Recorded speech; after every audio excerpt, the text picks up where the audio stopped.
Do'stlar, men mana Fransiyada Lion shahridan chiqdim. Marsel degan shaharga qarab ketyapman. Qaranglar-da, mana stoyanka, mana stoyanka.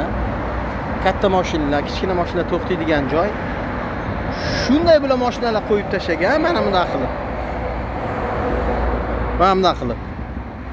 Urilgan mashinalarda endi o'sha orqadan kelib solgan, oldidan kelib solgan.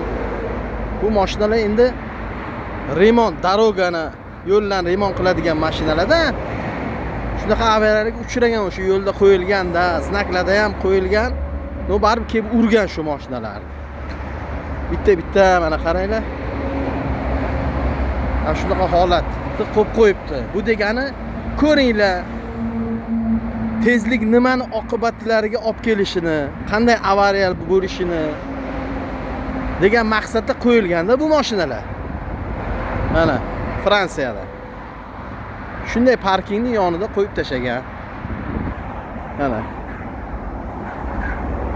Tezligi oqibatda bo'lgan ahamiyatsiz oqibatda kelib urilgan shu mashinalarga. Bular mana shunday vistavka qilib qo'yib qo'yibdi. Shofyorlar ko'zinglarni ochinglar. Sekinroq haydanglar. Belgilangan tezlikda haydanglar degan maqsadda bular mana mashinalar mana shunday qo'yib qo'yilgan. Shunaqa tez haydamanglar mashinani. Asta-asta haydanglar. Sekin-sekin. Shuningdek bu taraf Marselga qarab yuramiz endi.